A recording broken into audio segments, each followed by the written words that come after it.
On today's show, Gil of the Powerplay Point Podcast joins me as we review this past season's the ups, the downs, and Alex Ovechkin, who got off to his slowest start but finished with 31 goals. Who is this Alex Ovechkin? We'll discuss next on this edition of Locked On Capitals.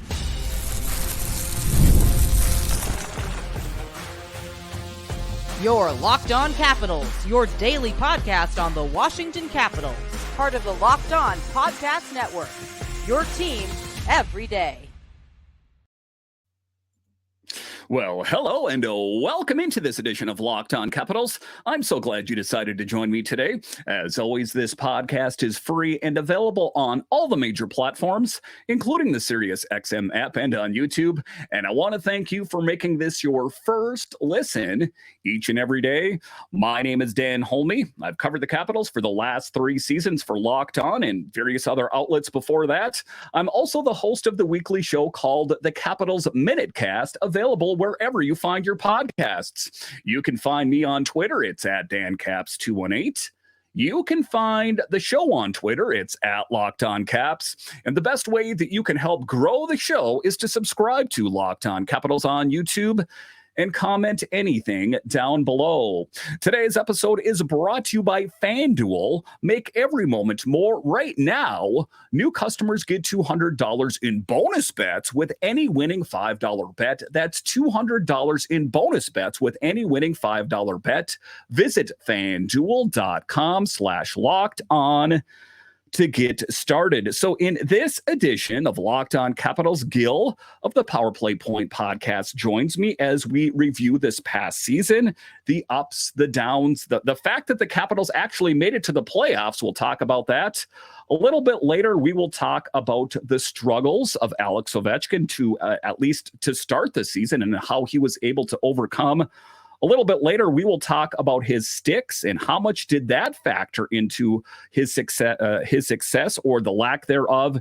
And then we'll talk about his nutrition and chemistry with his line mates. In this edition of Locked On Capitals, we are joined by Gil of the Powerplay Point Podcast. Gil, welcome to the show. Thanks, Dan. Nice to be back again, talking another round of Caps hockey with you.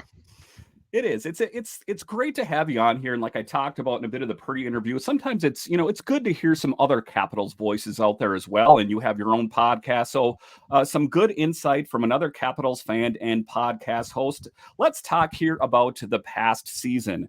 I think that the Capitals making it to the playoffs period was a bit of a victory. Now that we are more distanced from this past season, What is your thoughts on this last season? The Capitals making it to the playoffs, was that a victory, or them getting eliminated in 4 games? Did that diminish what the Capitals did? Well, if you want to take the glass half full approach, then it definitely was a victory. If you take into consideration most, if not all, of the so-called pundits did not even have our Capitals finishing in a playoff spot, probably not even within breathing distance of a playoff spot. So I take it as a victory because I would happen to be one of those pundits. I thought they would give chase. I thought they would give it a great effort. I didn't think they'd make the playoffs, but the fact that they did, yes, I do take that as a victory. Now, you never want to go out in a sweep, of course, but if it's got to be done against the President's Trophy winners, then why not? And they did play them a tough 4 games. So I don't see that as a loss at all. So for you, ultimately, what went wrong? I know we could point to Alex Ovechkin, and we can talk about him a little bit more in a minute here, in depth, that is. Was Alex Ovechkin, was he, being non-existent, was that a big part of it? Was it that Peter Laviolette was so familiar with the Capitals that he was prepared for everything? Because it's a bit interesting that the Capitals were able to answer the bell on the biggest stages against some big teams, and they didn't find a way to even eke out a single victory against the Rangers. What was up with all that? I just think it was a matter of them pretty much expending all of their energy just to get into the playoffs. I think that was pretty much all of it right there. It was fatigue. Certainly there were a lot of injuries they had to deal with. They were missing Nick Jensen for the last several games. I believe I think Trevor Van Riemsdyk was dealing with an injury as well, though he managed to get in the games. They were relying on rookies for pretty much half their decor the whole series, and yeah, there was obvious fatigue, and they just expended so much energy just to get into the playoffs, and it showed. And I don't think it was really much more than that. You can say that the Caps were outclassed, and that you wouldn't be telling a lie by saying that. But between those two things, that was really it. No really magic formula as to why they lost, other than that. Not to me. If there's one thing that you could have changed, that you thought would have got a better result from the Capitals against the Rangers, what is that one thing that you would have changed to make them more competitive? Well, I don't claim to be a coaching expert, but definitely if they were able to make some sort of adjustment on their penalty killing unit, to take better advantage of that, because what it turned out to be is that the Rangers made their living off of special teams. And so, had they been better able to come up with some sort of answer for their power play, even the worst power plays, don't give up more than 20% of the time, a goal 20% of the time. So if they could have held it to something around that standard, probably would have been a lot more competitive. And of course, all of the shorthanded goals that they gave up when they were on the power play, that certainly didn't help. So some sort of improved play during special teams probably would have made some sort of difference. And if we take a look at last season here, what was the identity of last season's Capitals as we look at it, as we can kind of look back on it retrospectively? They got off to that slow start, and many people pointed to Ovechkin and that Spencer Carberry was a new coach. And then around Thanksgiving, they were in it. A lot of the analytics pointed to, well, they're in a good position. I want to say they were in second place in the Metro at Thanksgiving break, and then the wheels fell off again. So if we were to summarize last season's Capitals team, were they a great team? Were they a team that just kind of eked their way by, or were they a team that was willing to overcome adversity? I would say the last of those three would be the most accurate. Um, if you want to say they kind of eked in, some would say lucked in or backed in. Yes, they did. They did kind of play with fire at times when they had the lead, and they should have held on to the lead in certain games and ended up losing those games. Sure, but overall, they had to deal with not getting production from Ovechkin for the first third of the year. They had to deal with their share of injuries, sometimes even more so. They had to deal with a new coach. I mean, that's nothing out of the ordinary, but he had to implement his scheme, and it took a lot of time for this team to buy in. So if you want to call that all that adversity, then yes, they found a way to figure all of that out, come together as a team at the right time, win the games that they needed to win just to make it to the playoffs. But as Mr. Carberry will tell you, that's not the whole goal. That's why he said what he said. All right, so coming up here after the break, we will talk about Alex Ovechkin's sticks, his equipment. How much did that factor into his lack of success to start the season? And then later, we will talk about the outlook for Ovi next season. Straight ahead.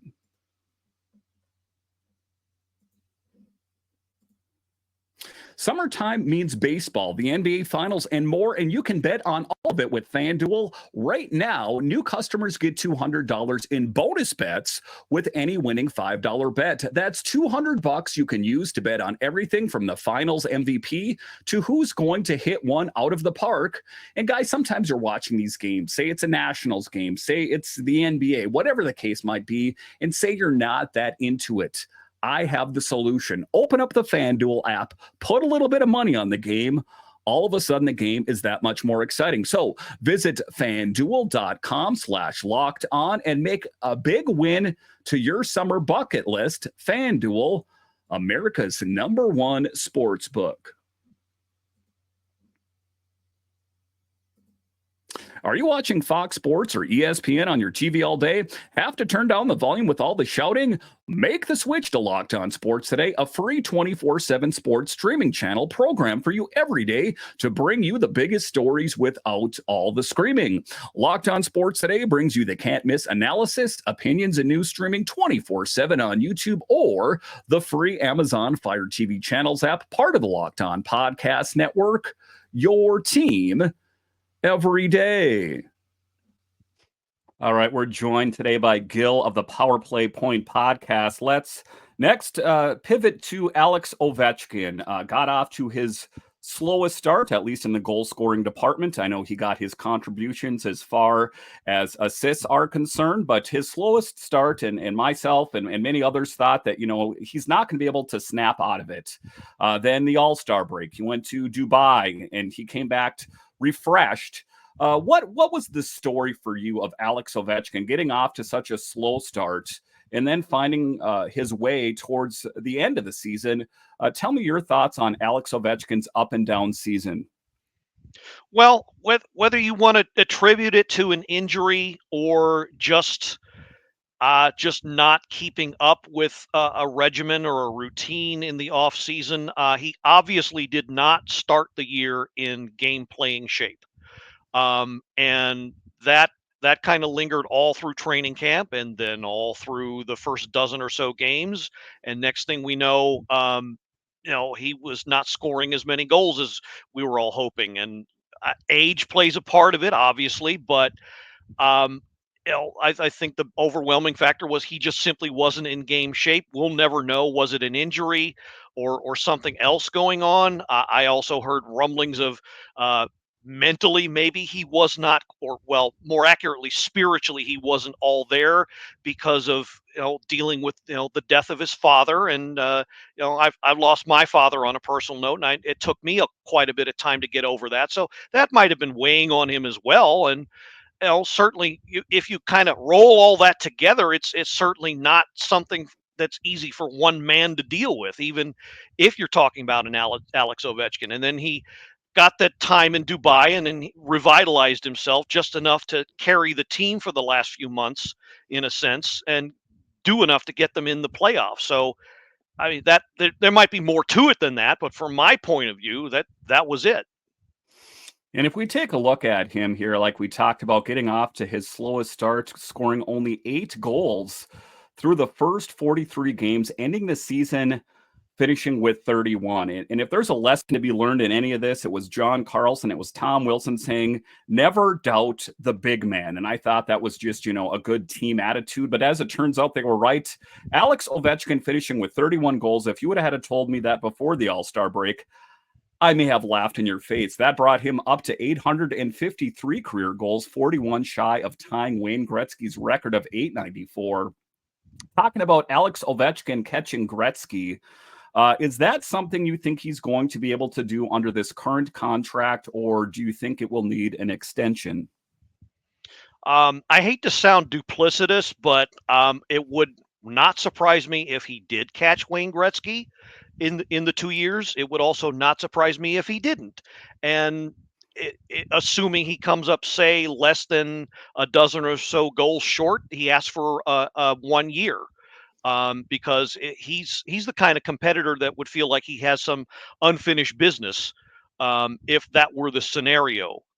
So hard to say, but ultimately I think he will catch and break the record as long as it doesn't take him, and too much amount of time to get there.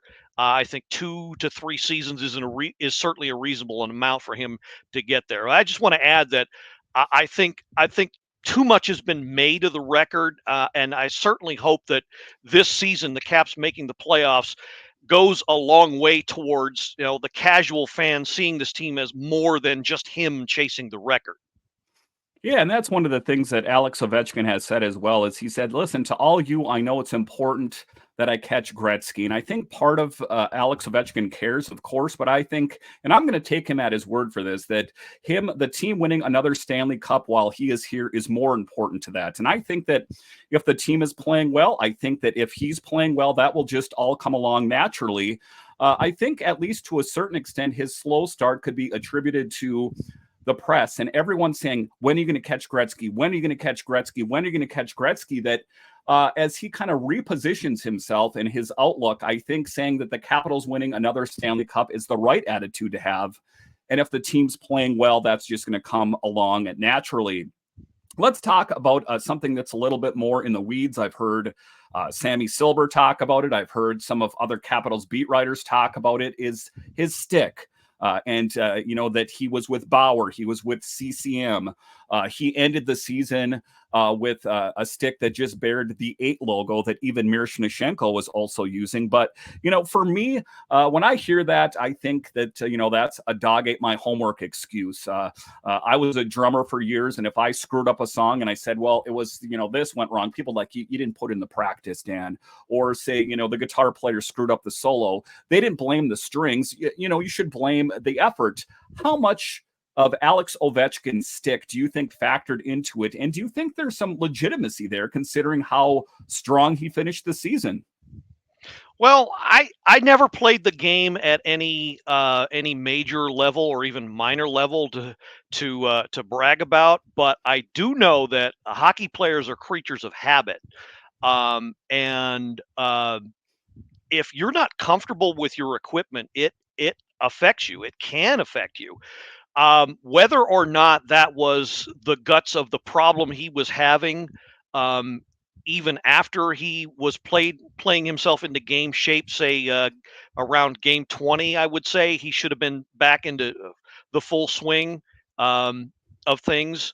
I'm not going to say that whatever problem he was having with his stick was the major reason, but again, I think something about that was he just wasn't comfortable.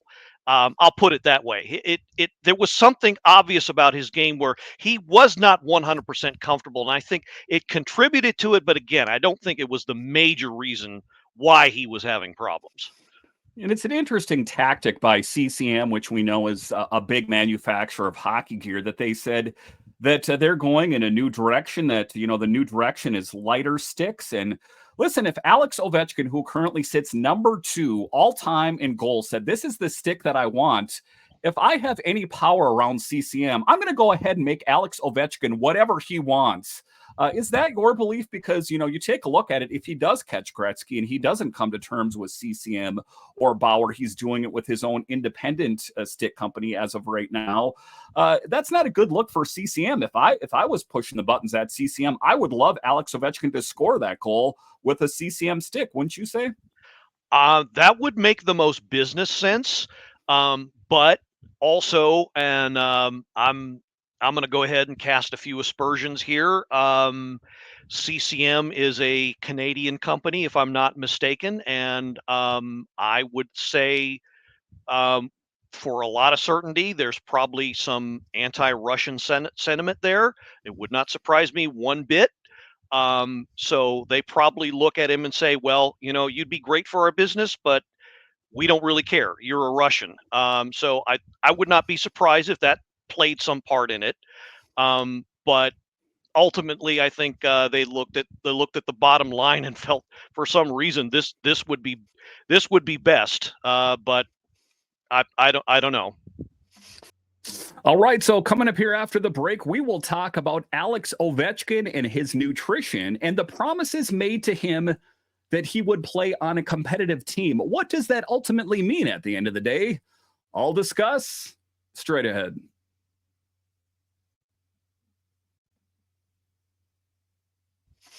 Yeah, it's an interesting thing. So we're talking Alex Ovechkin with Gil of the Powerplay Point Podcast here on Locked On Capitals this summer. And we're talking about next here his diet. It's interesting, as you hear a lot of the athletes, they have little to no body fat. They eat, boiled chicken and broccoli and live just a really a flavorless life, I'm going to go ahead and say. And you take a look at Alex Ovechkin, who has Coca-Cola in his water bottle. He eats a lot of pasta. He eats the Subway subs with his flaming hot Cheetos. I hate to go in the weeds here a little bit here, but what are your thoughts on Is that factoring into, I have a dad bod, but I'm 47 and I don't play hockey. It really doesn't matter. But Alex Ovechkin is a premier athlete. Do you think he should push aside the fast junk food, I'm going to go ahead and say, and should he concentrate on being his most healthy self to give himself the best opportunity? Well, as athletes go, yes, you want to see. We on the outside, we want to see uh, them take care of their bodies. But I remember a passage from John Madden's first book, and there was a part in it where he talked about when he coached and he noticed his players having pregame meals, and one of his players, who was an All-Pro lineman, liked to have a hot fudge sundae with a heaping pile of whipped cream and a cherry on top. And he never questioned it because, as he said, if that's what stokes up my All-Pro lineman, gets him ready to play, I won't question it. I won't get in his way. So again, it has to do with what he's comfortable with. If that's what gets him by, if that's what fuels him to be able to play, then so be it. It might look strange to the rest of us, but not no two human bodies are alike. So there must be something to that regimen that's helped him. Although again, he's getting older, so we kind of want him to take care of himself a little bit better. But even so, if that's what's worked for him, then so be it, I suppose. Yeah, I remember a story by Craig Laughlin in his playing days, which has been quite some time, but he talked about some of his teammates would smoke a cigar and have a hot dog and a beer and go out and play. So a lot has changed, and I think for the better. Next, let's talk about maybe the lack of success for Alex Ovechkin had to do, and he's mentioned this, that he had a lack of chemistry with his center for years. It was Nick Backstrom, and then it was Evgeny Kuznetsov. We know that Nick Backstrom has stepped away indefinitely, and Kuzi got dealt out to the Hurricanes.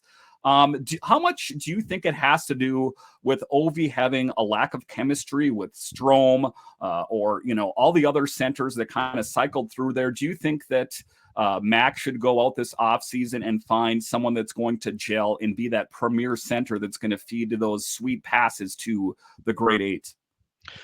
So to tackle the first part of your question, I would say that has something to do with it.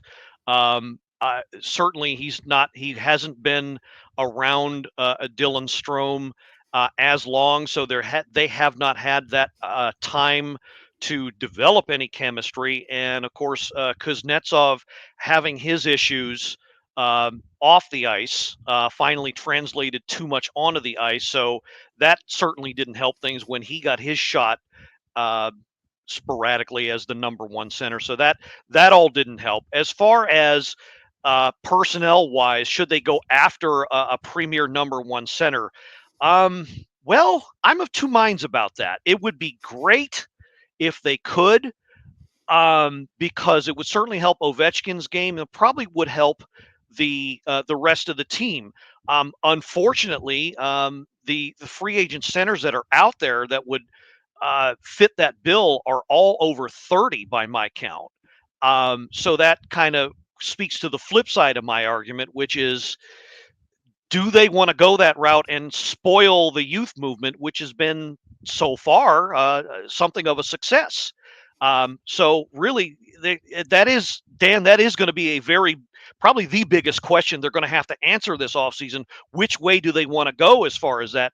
The center position. Do they trust Strome? Do they trust their younger guys, or do they want to make that splash? And that's probably going to define that, and what TJ Oshie decides to do will probably define the results of this coming season. Talking about Alex Ovechkin on Locked On Capitals with Gil of the Powerplay Point Podcast. Let's talk next here about Alex Ovechkin and his future plans. Do you think that he will play his final season in the KHL, or do you think that when he hangs up the skates for the Capitals, that will be it? I think he will, when he's done with his contract here. whether it's this current contract or he adds on to that, then he will play one final season with Dynamo Moscow in his homeland. I really think he will stick by that. If anything, to honor his heritage, to honor his father. And that's just that's been his plan from day one, is to wind things up in his home country. So when all is said and done, he will probably play his very last game in a Dynamo Moscow uniform.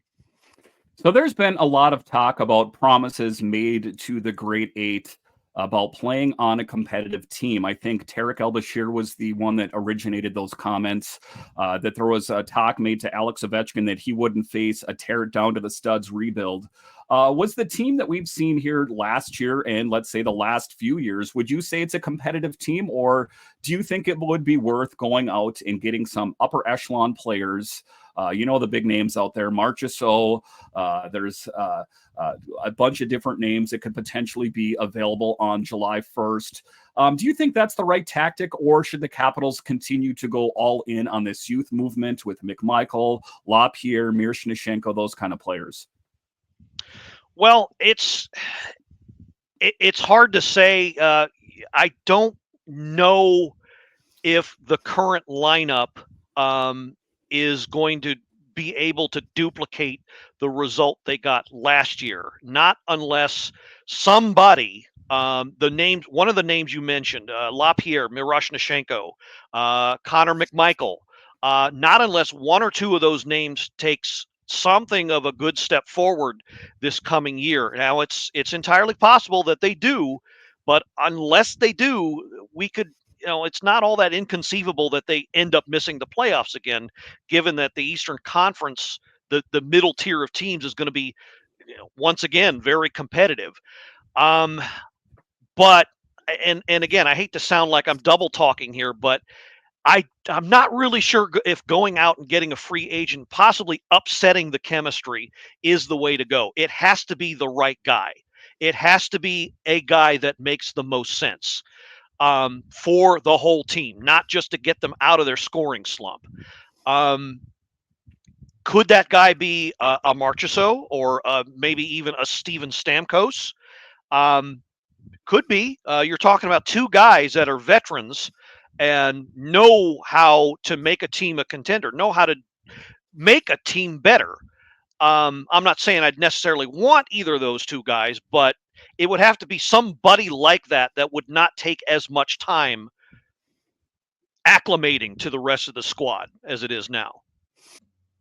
All right. I want to thank Gil for joining me on this edition of Locked On Capitals. Make sure and check out his podcast called the Powerplay Point Podcast, available wherever you find your podcasts. And I want to thank you for joining me once again on this edition of Locked On Capitals, your only daily year-round podcast covering the Washington Capitals. And I want to thank all of you that listen on the audio side and watch this on YouTube.